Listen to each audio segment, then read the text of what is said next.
Welcome to today's episode. Get ready as we dive into the incredible achievements of Jael Wenceslao. Jael has tackled some of the world's prestigious marathons, including New York, Berlin, Chicago, and Tokyo, not just once, but twice. But that's not all. He's also an accomplished ultramarathoner, having conquered two 100-mile foot races, the grueling MIWOK 100K in California, and the challenging Wild Duluth 50K in Minnesota. With a marathon best of 3:01, he's qualified twice for the Boston Marathon and proudly ran in the 2019 edition. As a Rudy Project ambassador, Jael took on Ironman Langkawi a decade ago. Today, Jael is a proud dad and husband, yet he continues to be a force to be reckoned in the running world. So lace up guys, because we're about to shock the system with Jael Wenceslao. Enjoy! Okay, so guys, as you can see, meron tayo dito mga shoes and ano siya, 3 stripes. So, medyo OG talaga, OG, 3 stripes. Jael, Yeah. I know these are very memorable. Yes. What's the story behind these? Yeah, for some reason I can't really throw them away. This one, the black one is I wore in Berlin, 2016. I ran it in 3:08. The orange one is in Tokyo, 2018, and 3:01. 308 and 301 with this kind of profile. Yeah, kasi I think in 2018 that was the cusp of right before carbon came out. You just had the 4%, yung mga Flyknit, yun. That's when it started, I think. And then now we have all those amazing shoes, super shoes. Yeah, we didn't have the term before, the super shoes. We didn't have it before. Yeah. Yeah, so, yeah, but that's what I used to wear before when I was younger, when my body could take the mileage. But thankfully, I'm all for the super shoes now because especially with the body, you need to take care of it.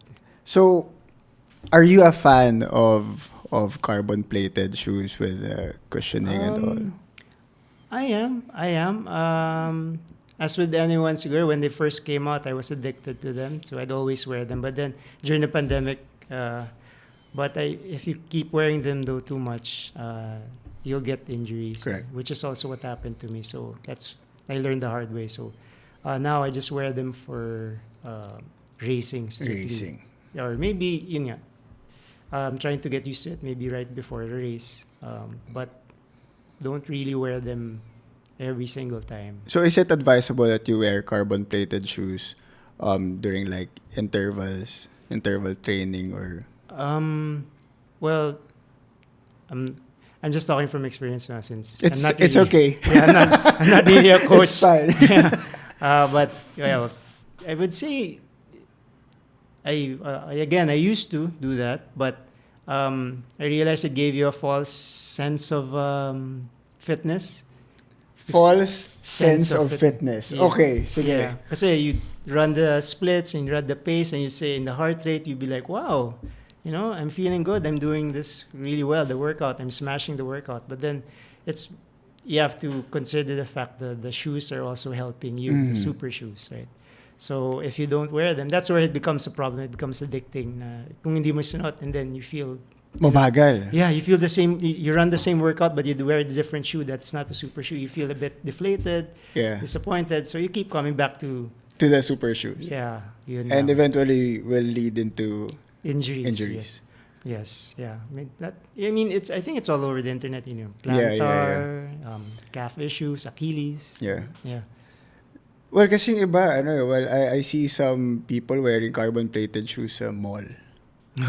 Oh, yeah. I've seen a few. Di ba? Yeah. So, I think it has been a conversation all over the running community, in the internet and whatnot, that don't wear carbon-plated shoes for walking. It's built for racing. True. The geometry, I think, is different. Yeah. Yeah, so I think it weakens your foot, so everything. That's why you get plantar fasciitis and everything. But yeah, that's based on my experience that I mean from running for 17 years. So, yeah. 17 years, guys. Running for 17 years. Started Yeah. from 5:11 marathon. Then, are these your PR? Yeah. Well, yeah. Those are my PR. 301. 301. So, this is the PR shoes of Jael.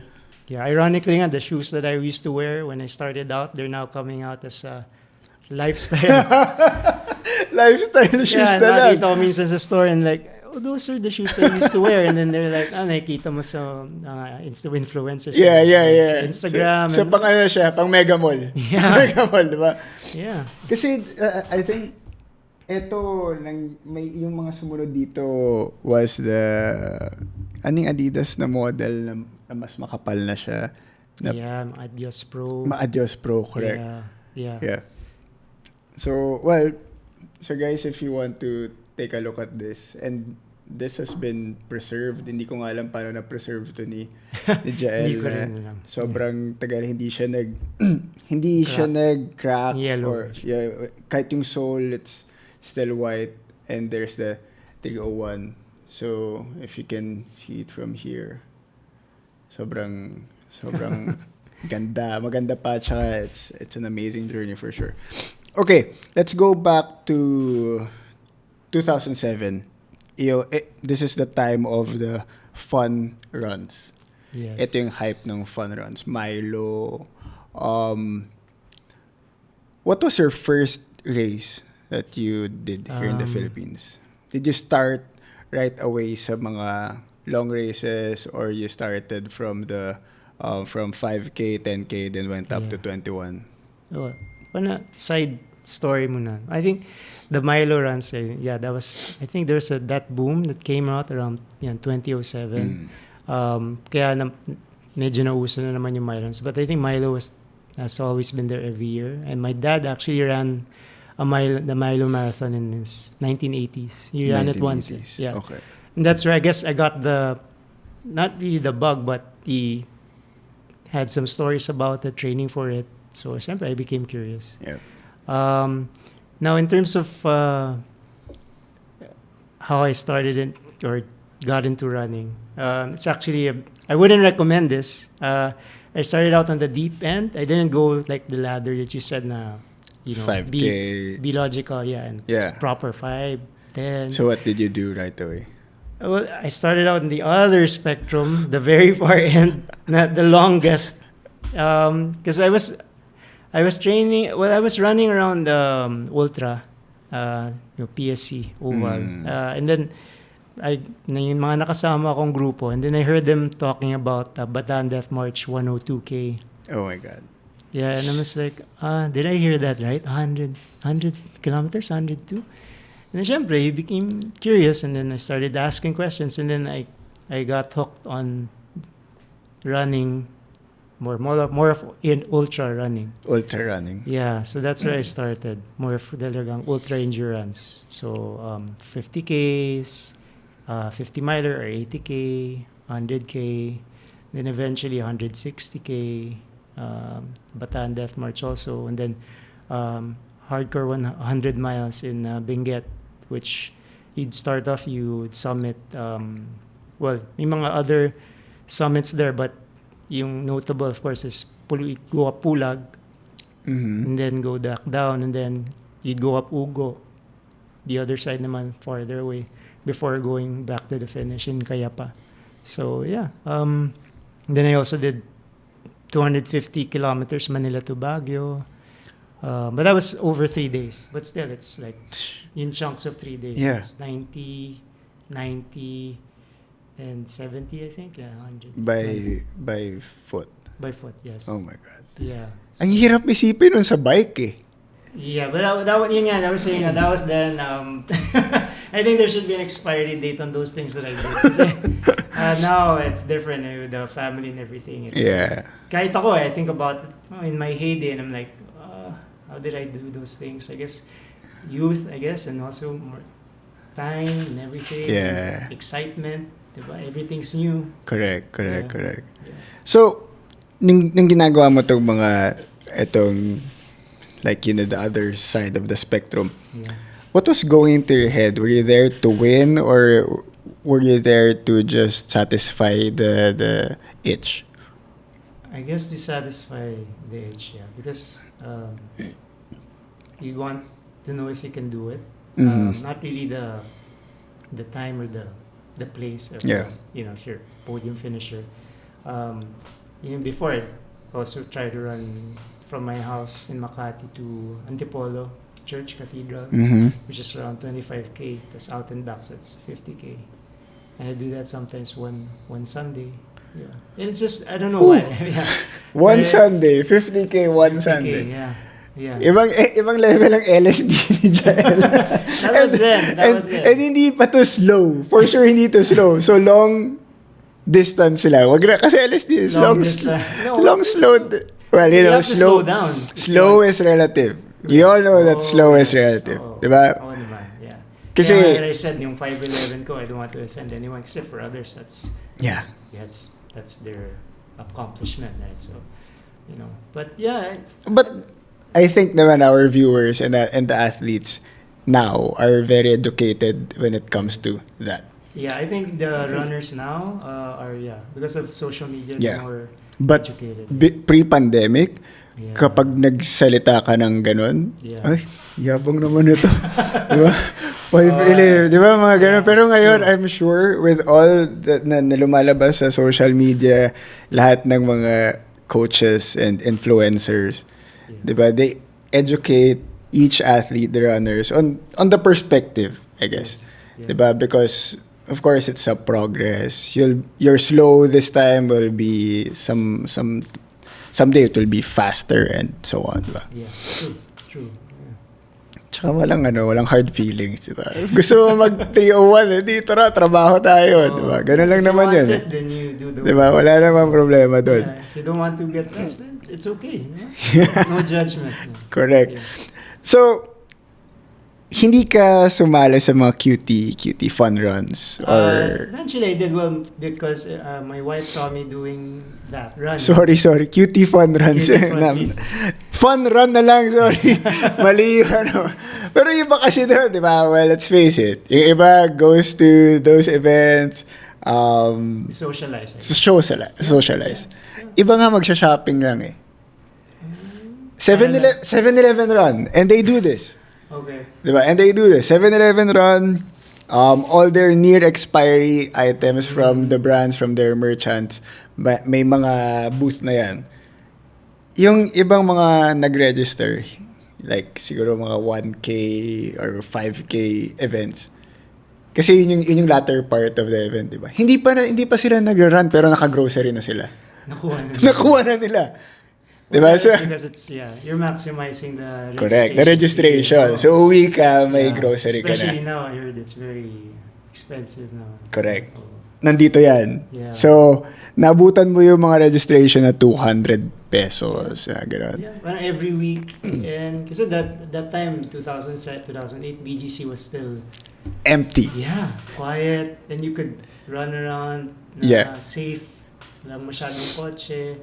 I know before the loop was around ROX and you go around fully booked and then just continuous, no cars and everything. But and I think that's when Run Rio also started. So you have you can join every week. Every week. Yeah, because it's just 250. Yeah. 300. Yeah. So iba na ngayon eh. But then I know the question now is I think how much are the registration fees? I don't know, 1,000, 1,500. Yeah, but for the run. Yeah. Diba? So this is my personal take, no. It says that they call it fun run. Okay. But waking up at 3 a.m. or even earlier, kasi if you're gonna run like a marathon, you should be at the starting line by 2 a.m. Find parking. Then your body clock is messed up. Hindi ka pa nakakabanyo. Tumaba yung pila sa banyo. Tumaba yung pila sa banyo, walang parking. It's not really fun. It's not fun. It's not fun. I don't know if you agree with me. So where is the fun in fun runs. I don't know, kasi may isang beses, yung wife ko and I were in MOA. Wala kami mahanap na parking. We almost gave up. Uwi na lang tayo. Wala parking. Ganun karami. But I guess it's just me na sobrang mainit din ng ulo kapag ganung oras.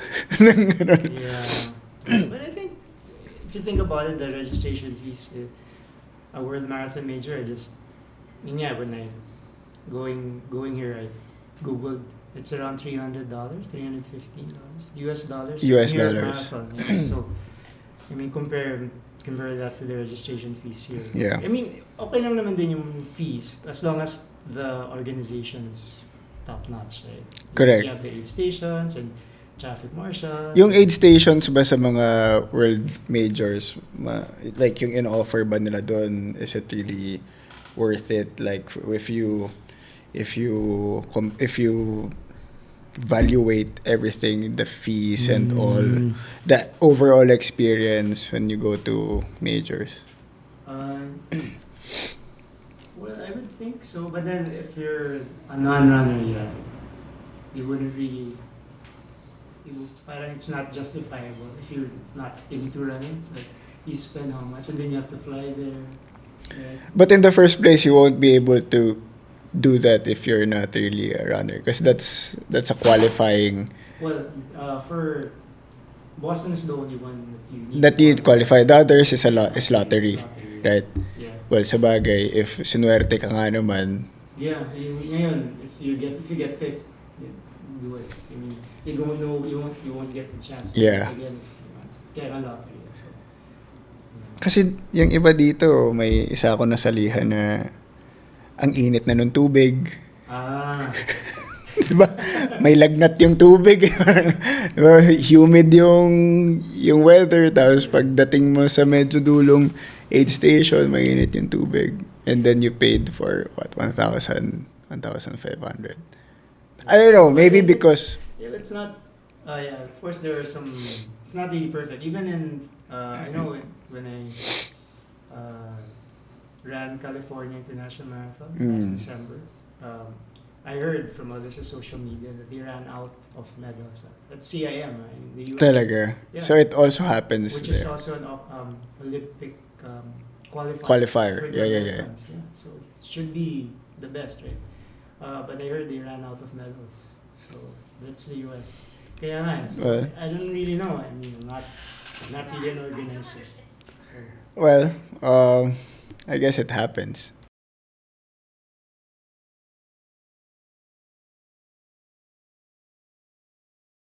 To your routine few weeks or few months before the pandemic, and then the pandemic happened. So how did it affect you as a running junkie, and then biglang you can't go outdoors? How did you manage to do it?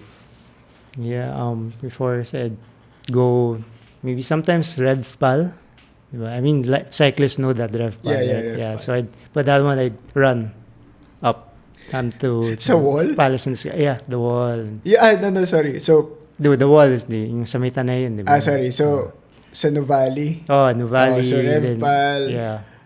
Mansion, and then up to Palace in the Sky. Yeah. Mga ano yun, 15, 16K one way from Nuvali. And then you go down at the same road, or you go to Santa Rosa, Tagaytay? Out and back sometimes. Okay. But minsan, yeah, sa ridge na ako ng Tagaytay. And then I end sa may rotonda.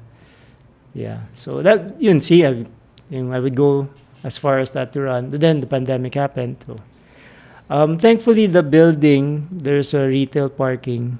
It's big enough. So, in a way, you can still run. Sa parking. Yeah, parking ng condo. So, yeah, that's where I'd run loops with my wife. Yeah. So, I mean, it was more bearable because I was running with my wife, thankfully. Yeah. Who's also a runner. So, Nice. yeah. And then, well, just for the information of everyone, our viewers and listeners, Jael did this. What was that? The Ironman virtual Asia race. Pacific Asia Challenge. Pacific Challenge. Yeah. So together with it was headed by Ines, and then together with Coach Ronald Molit, Coach Don, who else? You, Chloe. Chloe, Yeah. and then sino pa ba yung Coach Annie? Coach Annie. Coach Annie, di ba? Yeah. So it was a virtual Ironman race.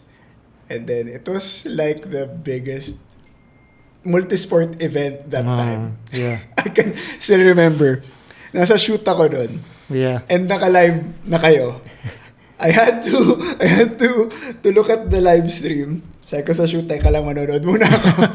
Kasi walang race eh. Walang Ironman that time. So yun lang yung pinapanood natin. Yun lang yung nangyayari.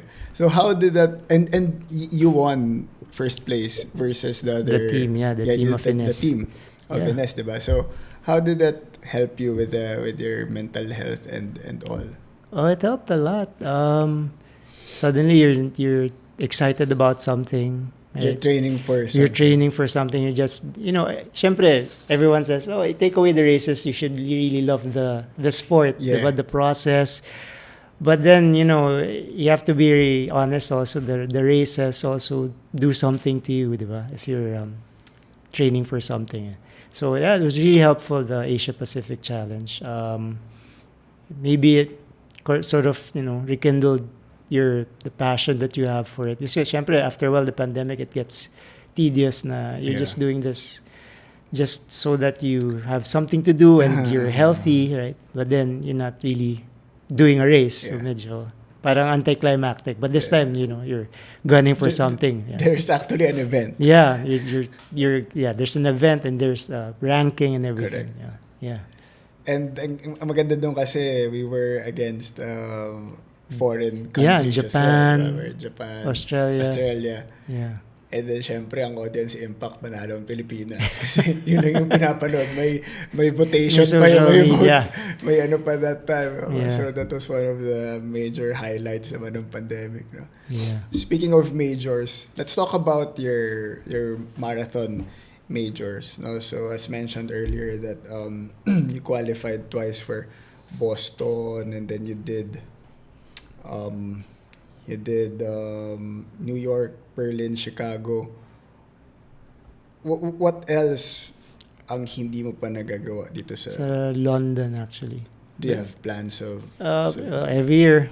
Every year my wife and I apply via lottery. I think more than closest 10 years na, maybe 7, 8 years every year, but we never get picked. So I keep joking na para mas mahirap ata magawa yung London kaysa sa Boston. Kahit na qualify ka sa Boston. Boston is qualifier. Kasi sa London, I don't know why. Parang 10 years na. Hindi pa rin nabubunot eh. Yeah. So, I don't know. That's the last, World Marathon Major. But, I think I heard they're applying another city for a marathon major. I think Sydney. So, but London is still their bucket list pa rin namin ng wife ko yun eh. Yeah. So for Boston Marathon, how many attempts did you Yun, it's a bit confusing actually is the Boston and a bit controversial and medyo some people are I would say irritated by it is because they have on the website they have an official qualifying time, no? And if you follow that, like at that time when I qualified, for my age 3:10 yung marathon qualifying time. So if you follow that and you say, I run 3:09:59, I'm in, right? But then every year they arbitrarily change it?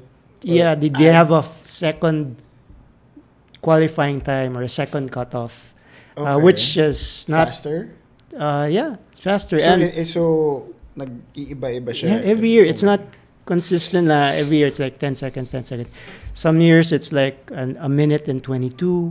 It's very random. Oh well, I'm sure for them there's parang I don't know algorithm nowadays or computation, but kaya when I did Berlin, and I could say, yeah, I qualified Boston twice, but I only got to run it once because in Berlin I ran 3:08. So technically, pasok ako sa 3:10. 3:10, yeah. Yeah, but then they sent me an email saying I should have run maybe not 3:08 but mga 3:06. I think it was 3 minutes 20 plus. Talaga? Yeah. Yung final cut. Yun nga. So that's what really confuses people and irritates people. So now when you want to qualify or want to do Boston, you really have to have a major buffer. And 5 minutes is not enough. Because I think the most recent one, eventually they sent out emails para 7 minutes. Wow. Yeah, or 8 minutes. So now, 7 minutes. kaya nga, so people are saying, if that's the case, then why don't you just, change the one on the website and just move it again, mga 10 minutes less, right?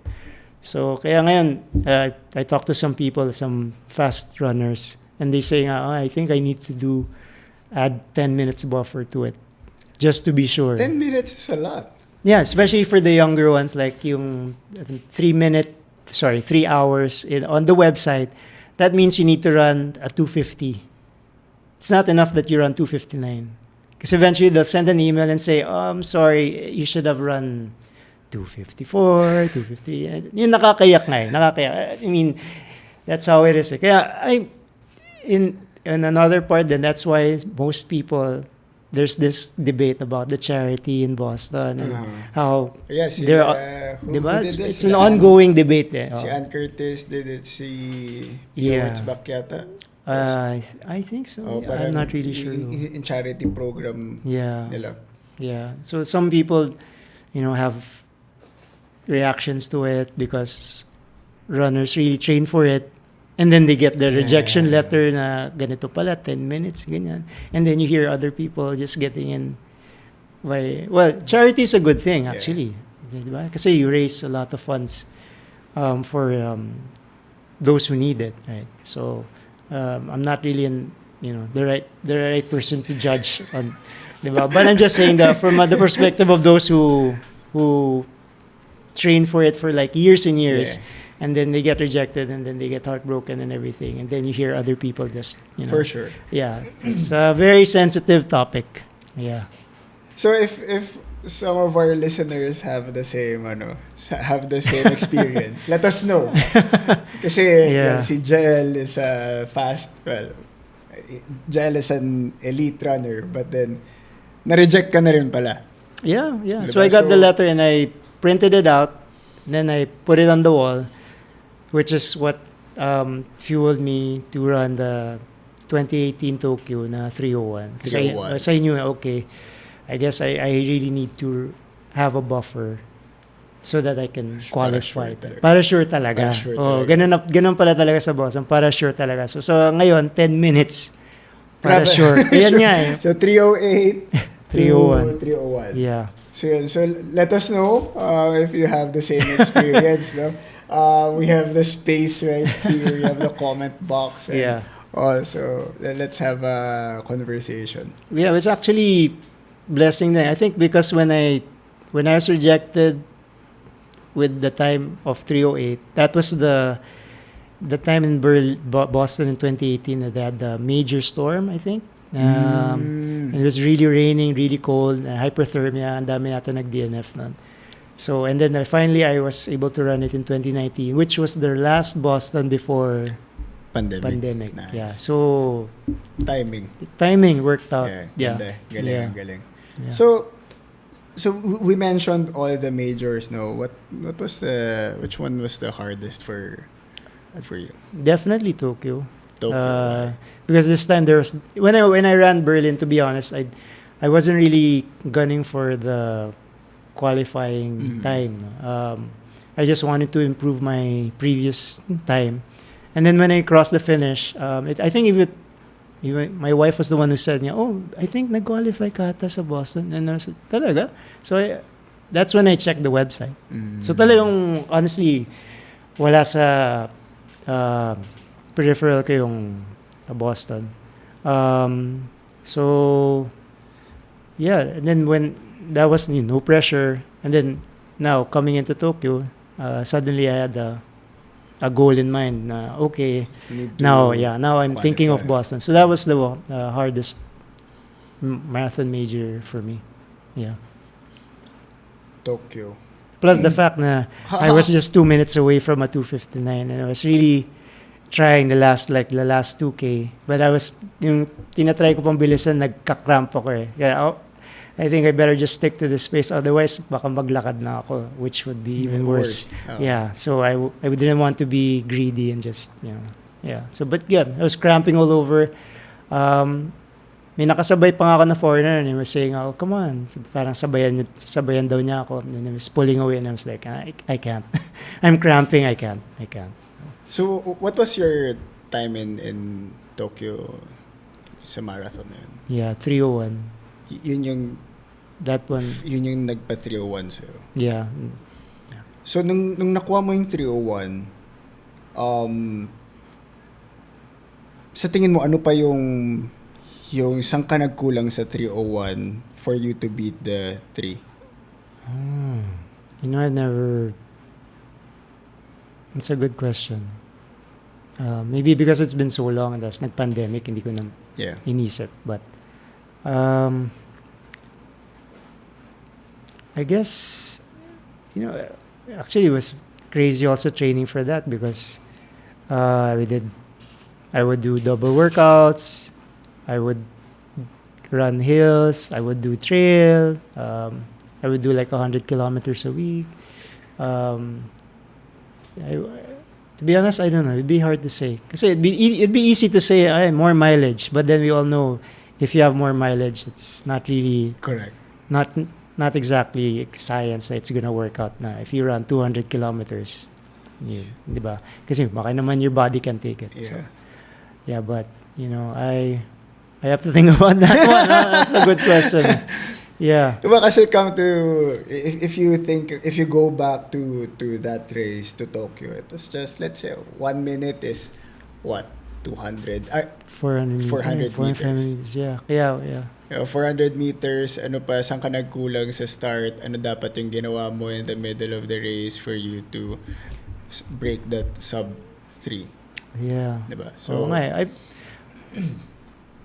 think I ran it as best as I could. I think if I look at the half 21K splits, parang even lang ata eh. Okay. Or slightly negative. So it wasn't really like I banked time and then I bonked. No, it was really just consistent. And I guess that's hanggang dun lang yung fitness ko at the time. Yeah. So I'm really bad in math. What was your pace here? That one I know because for you hanggang ngayon inisip ko yung pace na yun eh. For one to run at 2:59 dapat 4:15 minutes per kilometer. 4:15. Yeah, so I ran a 4:17. Yeah. So it's 2 minutes per. So nagkulang ako ng actually 4:15, 4:17 it's like 2 seconds. 2 seconds. Yeah. 2 seconds per. Yeah. Still fast, sobra. 4:17. Yeah. Kaya ko yun. Kaya kitang talunan 4:17 pero sprints. Sa siguro 100 meters. 100 meters. 4:17. Yeah, kahit ako siguro the old me, but now the new me, it's So right, okay. So let's talk about the distances. What's your favorite distance? When I was younger, syempre the longer the better. But now that I'm older, I would say just baka 10K lang. Okay na. But yung iba, di ba, they say na when you grow older, yeah, so you want, kasi less yung yung fast twitch muscles na ginagamit. True. You lose. You lose it, so you go for the longer distances. Yeah. But for you, it's baliktad. Well, siguro because of the training required. Well, that's a factor. Yeah. With the family, you can't really, you have to prioritize. Yeah. Right? So you have quality sessions na lang. So you can't really spend like hours and hours. Or, especially like for triathlon, diba? You need to do the long rides. just like what, 5 hours. 5 hours. Yeah. So, and you have to drive to the start, right? Para safe yung route. Yeah. Like, di ba, sa Molino, Sa sa Nuvali. Yeah. So, okay, so if you have experiences right now, if kung kayo dati ay gusto nyo ng sprint tapos nag-change kayo to endurance or the other way around, let us know in the comment section below, no? Okay, so let's go to the ultramarathon. So, nung ultramarathon days mo ba, yeah. naiisip mo na ba yung yung majors that time, or how did that come along? Nung ultramarathon, was it puro 50K and above?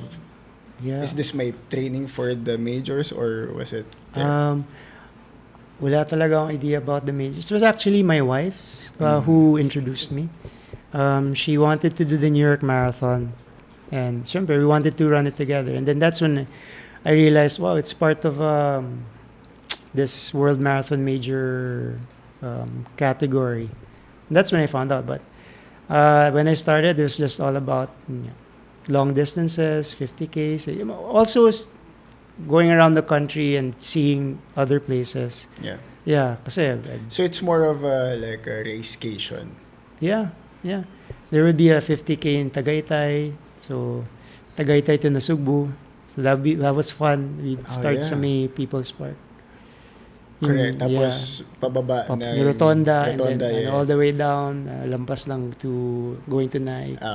Yeah. So mga ganon. And then also in Pangasinan, I also ran there. So I guess I just wanted to see in other parts of the country. And also in Cebu, I went there. Even in Guimaras, I ran 50K in Guimaras, the island of Guimaras. Talaga? Yeah. 50K. It's actually 100, but there was a 50K side distance. Yeah, so yun lang, parang enjoy lang din syempre.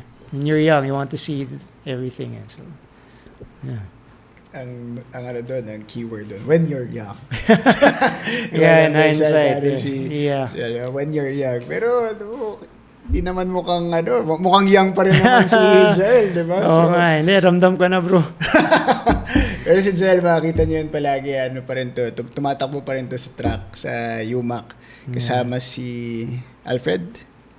Once in a while, yeah. Once in a while, yeah. Yun, actually, it's same age, I think, as Raul. Yeah. And he also runs the marathon majors. Lakas pa tumakbo niya. Yeah, so...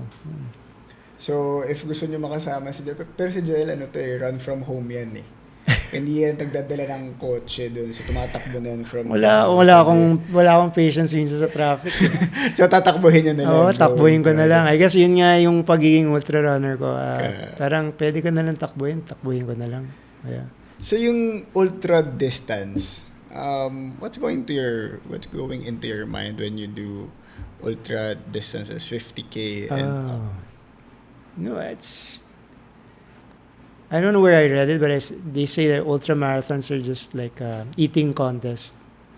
Mm-hmm. So you run and then you eat. You have to keep eating.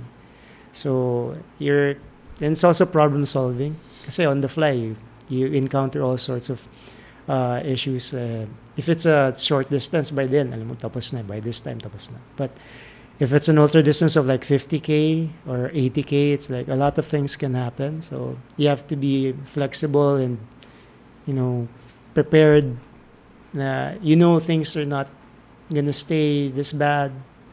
You just have to keep plugging along. So I guess that's the mindset I got from it. Eventually things will turn around. Yeah. So nagbonk ka na ba sa like in the middle of your training or run? Then what did you do to, kasi di ba usually pag nagbonk ka na, you'll just, the second wind is just more of a prayer. Sana dumating yung second wind na yun. Yeah. Most of the time, well, based from experience, it doesn't come. Rare. Usually, man, you have to eat nutrition. Slow down, maybe you walk. Yeah, then you shouldn't force it. So if it's not really your day, then you have to, just eat and then walk and then see how we feel. But yeah, I've had plenty of bonking, even DNFs. Yeah, and then over the course of 17 years, syempre, I've had some bad races also. Yeah. So let's can you still remember one of the, let's say, one experience na sobrang na challenge ka dito sa ultramarathon career or experience mo, because you did this MIWOK 100 miles. No, K ba to? 100K lang, ano. 100K. We're talking about 100 miles. That's different. So, it's a very hilly course with 11,800 feet of elevation gain. Ito yung sa San Francisco, correct? Yeah, across the Golden Gate. Yeah. And then Wild Duluth, 50 kilometers with 5,000 feet of elevation gain in Minnesota. So, ano yung mga challenges mo dun sa mga hardest, or are these the hardest that you've done? Honestly, it was the one locally in Benguet. Okay. The hardcore 100. Actually, I remember when I reached I was hiking up Pulag. Nasa mind ko na nako. I think I'm gonna call it quits kasi after Pulag there's the Babadak Ranger, and that's where you can ride the jeepney back to the finish. And sabi ko na, I think di ko na kaya to. So when I got there, and then syempre there's food and everything. It's an ultramarathon, no? So may mga tinola and everything. And I started eating, and then I took a nap, and then eventually I woke up, and then I think kaya ko pa naman. So, but then during the long hike, going up Pulag, and then it's very cold, and then you're not running, so medyo nanginginig ka na, may hyperthermia na.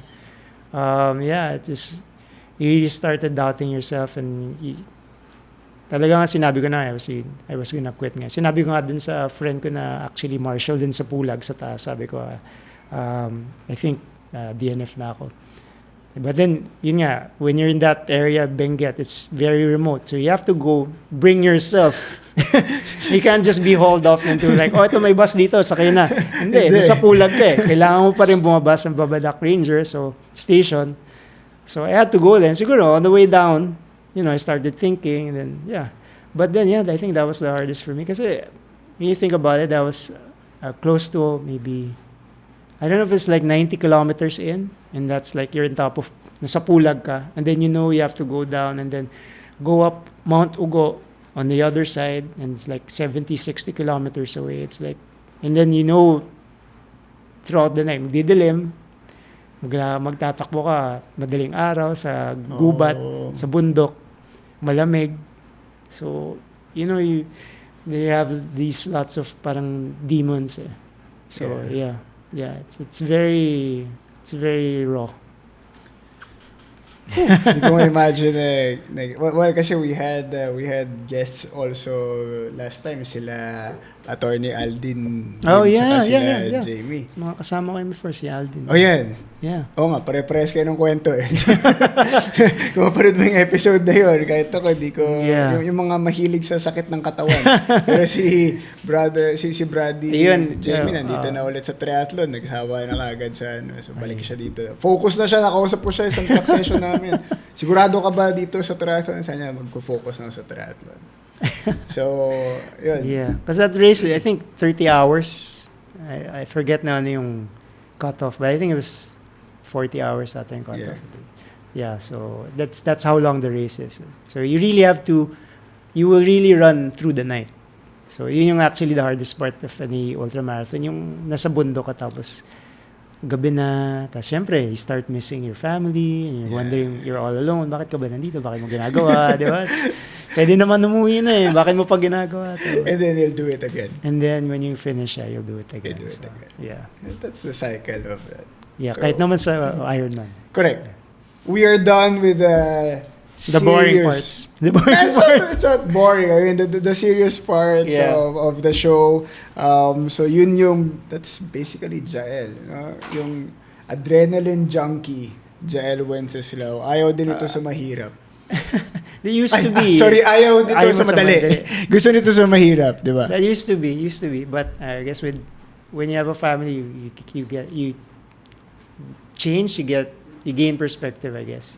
So, and of course, your sa tingin ko priorities kasi yung time talaga.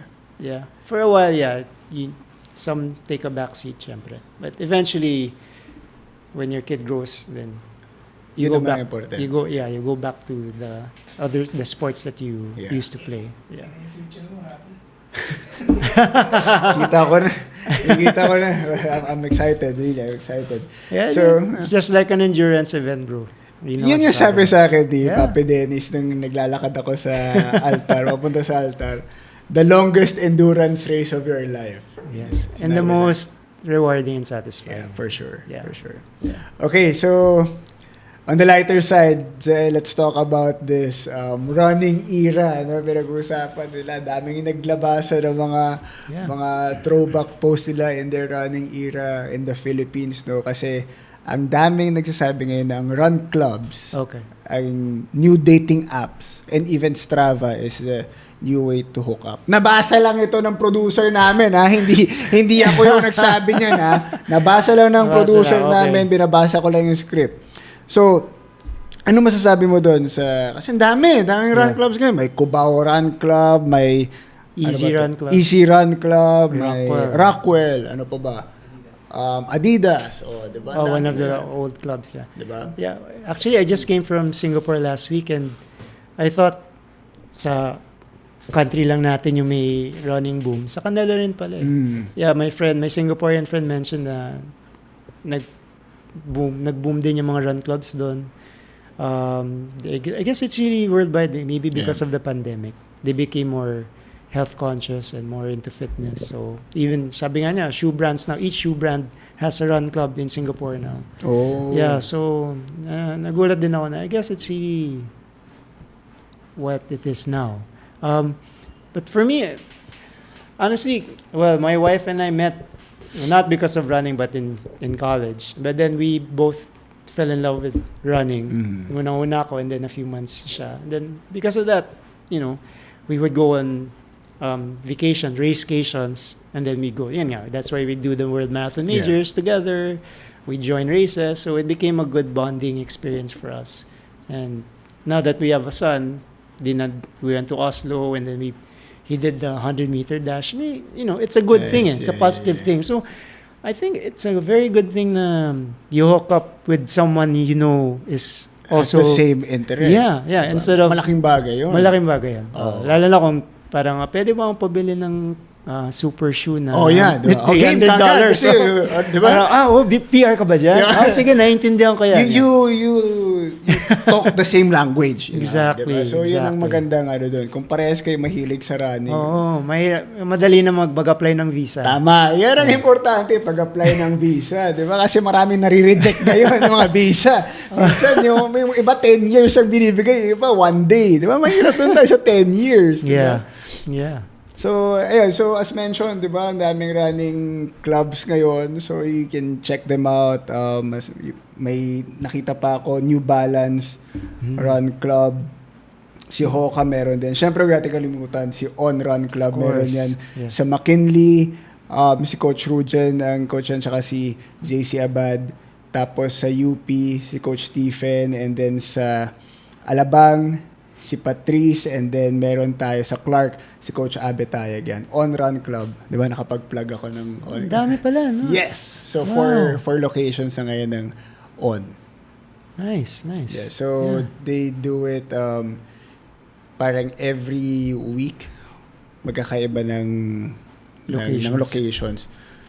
And then, usually, we have this culminating activity every end of season wherein the groups come together and then do a track contest. So usually may ganun it's a very good positive experience in the development for the community actually. So hopefully, diba, you get faster with when you're together with other people, we train together. Yeah. And then, syempre, itong mga run clubs na to, they are being, how do you say this? They are being supervised by coaches. Of course. Yeah. Diba? So, what do you think of kasi syempre nagsulputan yung ang dami ng mga run clubs. Supply. Kailangan meron ding supply and demand. Diba? Kailangan may coaches din doon. Kasi bakit ako sasama sa isang run club na walang coach? Yeah. Diba? So what can you say about the coaches, run coaches right now, left and right? And very accessible na yung mga coaches ngayon sa mga runners as compared to before. Yeah. It's very inspiring actually, diba? Na, now some people can turn that into a career, diba? Before kasi when you think of being a coach, even now in the gyms you see lots of fitness coaches also. Yeah. Before yung coach yung fitness trainer lang ng gym mismo yung pwede mo lang approach nga, but ngayon you can bring in other coaches, your own coach, your personal coach. So you have personal trainers, which is also a good thing, but yun lang, you have to be careful also, like in terms of like being a doctor, diba? You just don't approach any doctor, diba? You have to, any person, you have to approach someone who has the education and the certification, right? Yun lang, kasi if you just say na you're a coach, but then you have your group of students and athletes, but then you don't really have the proper education, baka that might lead into not so good things with the athletes, diba? Baka ma-injure sila, burnout and everything. So yun lang, dapat talaga medyo i-weed out mo talaga yung talagang educated na certified actually. Kaya may certification. That's why you have doctors na MD.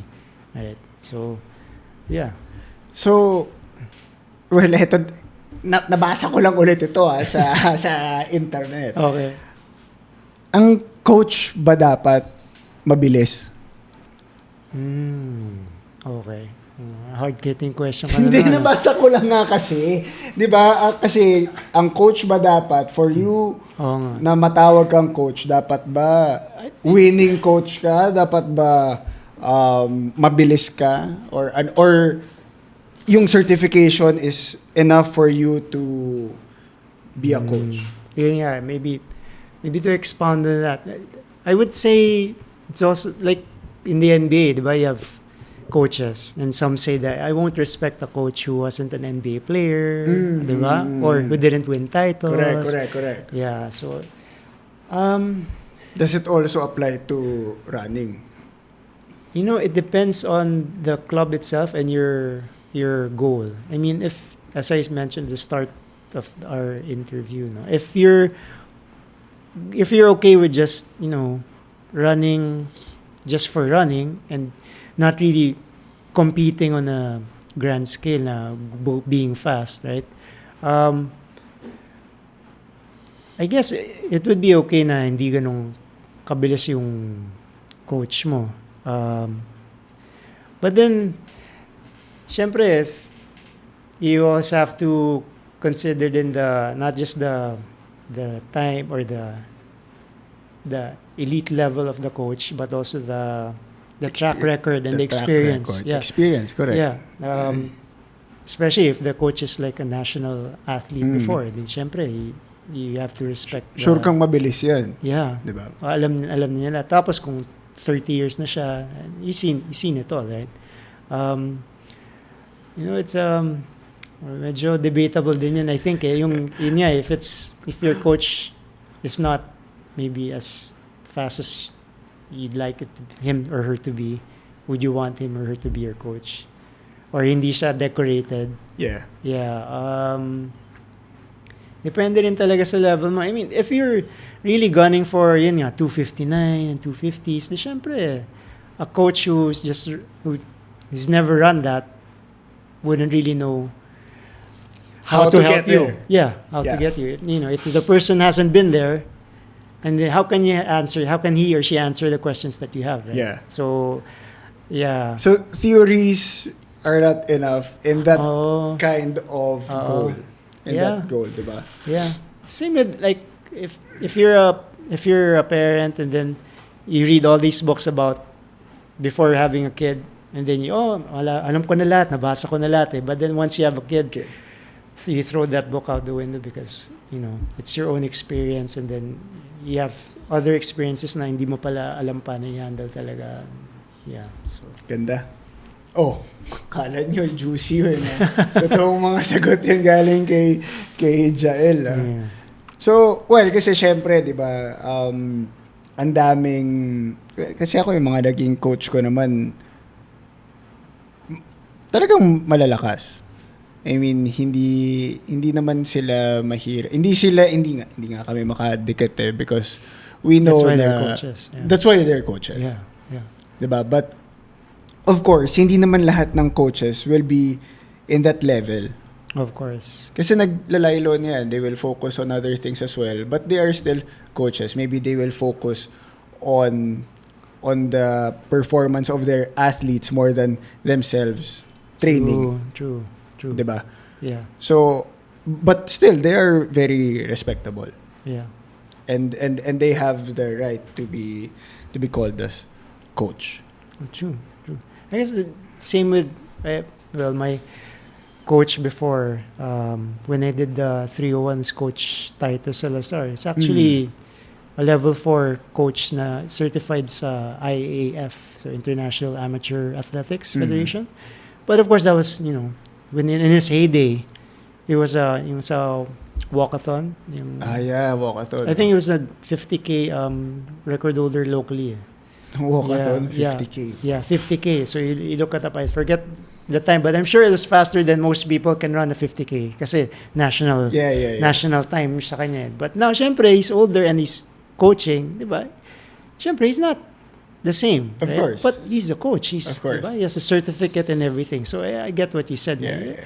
Eventually, all coaches and even all athletes grow old and get slower, right? But you have the track record to back you up. Yeah, and the experience. I think that's the important part also. Diba? So to answer the question, pala eh. So to answer the question, kailangan ba maging mabilis ang coach mo? Sa goals ko, ito napaka-safe. Yes. Okay. Yes. Kasi yung yes naman na yun, babalik ka na naman dun sa, diba, kung saan siya galing, and all. Diba? Yeah. So, ganda yung debate na yun. Pero, kung gusto nyo pagdebatehan yan, nabasa ko lang din yun sa internet. Di ko alam sino nag-post doon, si Carlos de Guzman yata, Swim Bike Run. Swim Bike Run. Yun, isa sa mga OG yan. Diba? Swim Bike Run. Diba? Yeah. May nagtanong lang din sa page. Tapos naging conversation siya. Okay. So, we're done about running era, run clubs and coaches, and then we are at the last part of the show. Best advice to our runners out there, to the athletes. First, kasi eto sigurado ako palagi itong nineneglect ng mga athletes na, diba, yung warm-up drills. If you were to advise runners today, which warm-up drills are non-negotiable for you? Oh, yeah. Ako personally, I always do warm-ups, but I know some, they like to skip it. But kung 3, first is the resistance bands. May mga level yun ng tension. Yeah. Diba? Iba't ibang color yan. Ibang colors, yeah. This is actually to activate your glutes and your hips. Especially now, especially our culture now, we sit a lot, diba? Commuting, working, nagiging lazy yung glutes mo. And we actually become more quad dominant when you run. And then also when you bike, right? So you don't really use your glutes and your hips and your hamstrings. The glutes are the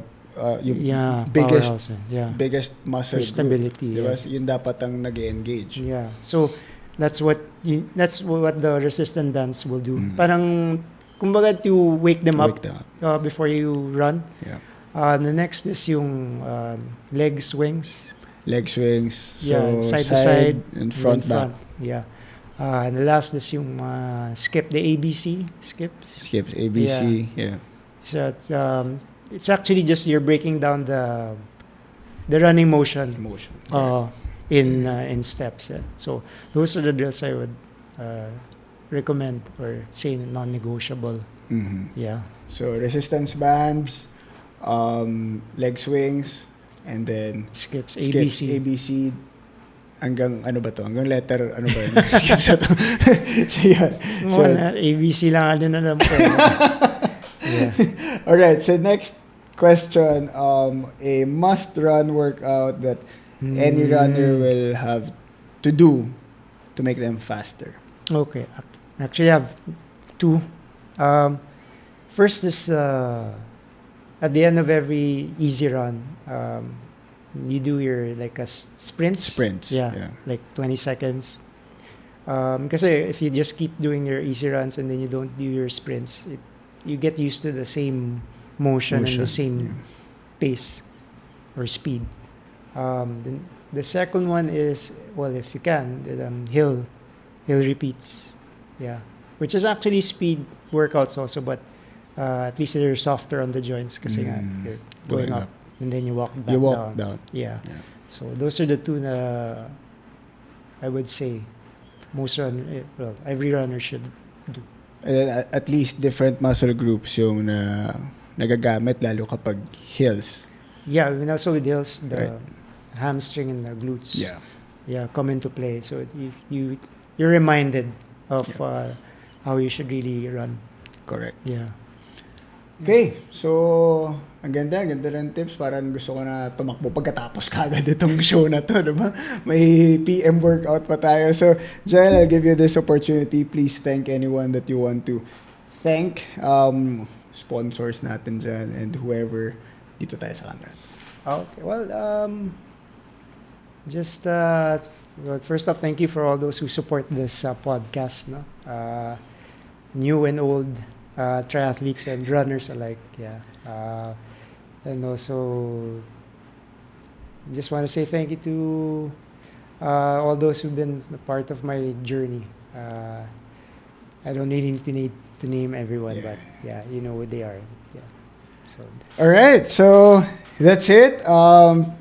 Again, please don't forget to like, follow, share us on our socials. We are in Spotify, YouTube, and ano ba tayo? Instagram. Ayun, Instagram. Meron tayo sa Instagram. We have a couple of episodes lined up. We still have Berwin Mailey, diba? And of course, ito si the running legend, Jael Wenceslao. Talaga matanda na, legend na. Kasi OG na eh. OG, diba kasama mo sila Retzel? Pag may legend na, alam mo na. Pag sila Retzel, OG yan. So, please follow also Jael on his socials. Marami kayo matutunan dyan at may inspire kayo. Again, my name is Rafi and this is Shock the System Podcast. And we out.